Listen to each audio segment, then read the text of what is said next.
आणि तो पोरगा सक्सेस होय ना काय या दोन्ही त्या धारणा जातो बावड्या हो पेडा बिडा काय काढ नको काय रे अरे तो काय करणार ना तो पिढा पाडणार आता सक्सेस हो गया पेडा काय काढणार बायका पाहणार सुरू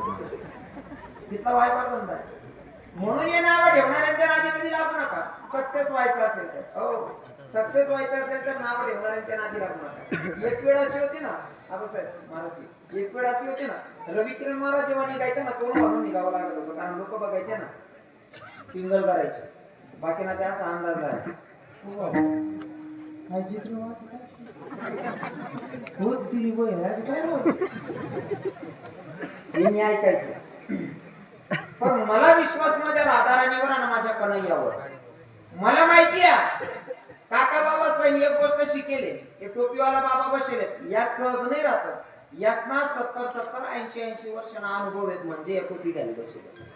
मनीषीने यासना पहिने एक वाक्य शिकेले आणि त्याच पहिल्यांदा अभ्यास करत मी जगाना यासना एक वाक्य राहील एखादी बाईले किंवा एखादा माणूसले कोणी दुखाड दिनं किंवा त्याने मानपान भेटणार नाही ते यासना एक म्हणणार आहे ओ दुर्पाबाई टेन्शन घेऊ नको चिंता करू नको उखलला एक दिन गाडी गोडीतात काय म्हणलेलं आहे मग मी ती गोष्ट ध्यानात ठेवली उखलला जर गाडी गोडीत असते आपण 2 पायानं जनावर आहेत आपण ते किलो वजन नाही लोकेशनं नाव ठेवून बसेल आपण नाही ज्या लोके म्हणत ना बाया असा काय राहतो असा काय करत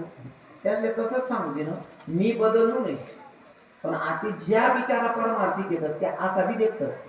रवी किरण महाराज देखत असं वाटत कृष्ण भगवान जाय आहे ना एखादा म्हणाचा असं वाटत जस काय राहता आणि जाय नाही बदली घ्या लोकेश ना भाव मी नाही बदललो मोठा मी नाही बदललो लोकेश ना भाव बदलायचा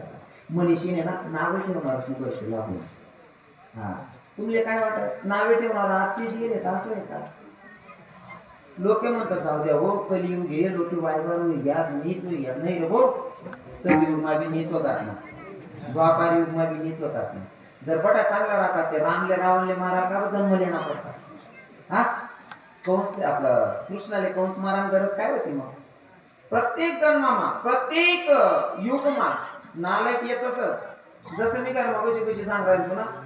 शेंगदाणा जरी लेना शे ते पोत्र जमायनच शे बरोबर आहे का हा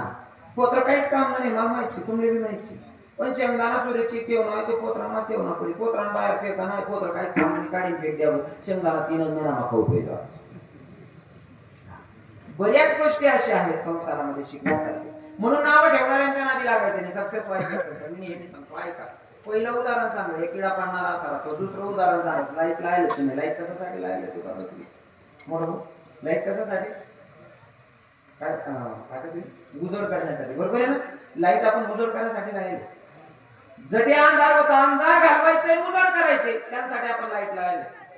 पण तुमले सांगा जटे लाईट लावणार तर तेच किडा पडतो बरोबर आहे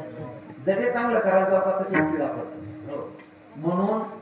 त्या लाईटले देखील तुमले आई शिक नाही आली लाईट ना जोडे किडा किती लाखा गर्द्या करत ना मला सांगा एखादा लाईट किडा असले बहिणी बंद पडी घ्या असं देखील अजिबात नाही कारण त्या लाईटले माहिती किडा किती लाखा गर्द्या करत नाही पाहिजे मरजातील मला काल दिला त्या लावून मनीषी किडाच नाही वर्ष लागू अजून तिसरं उदाहरण सक्सेस व्हायचं तुम्ही नवरदेवले घोडावर बसवतात किंवा रथावर बसवतात काय म्हणतात त्याला बग्गी म्हणतात नवरदेवले बसवतात बग्गीले घोडा घोडा घोडा बरोबर आहे ना नवरदेवले बसवतात घोडा तो ज्या नवरदेवले बसवणार तो घोडा 50,000 ना राहू द्या का 50 लाख ना राहू द्या जर नवरदेव तुमले मंडप पर्यंत सुरक्षित लय जाणं होईल ते घोडाले झापली लावणं गरज नसेल बाबाजी बरोबर आहे ना जर नवरदेव सुरक्षित लय जाणं असेल मंडप पर्यंत तर झापली लावणं गरज नसेल तसं नवरदेव सुरक्षित मंडपापर्यंत न्यायचा असेल तर घोड्याला झापली लावणं गरजेचं आहे मग घोडा 50,000चा असू दे की 50 लाखाचा असू दे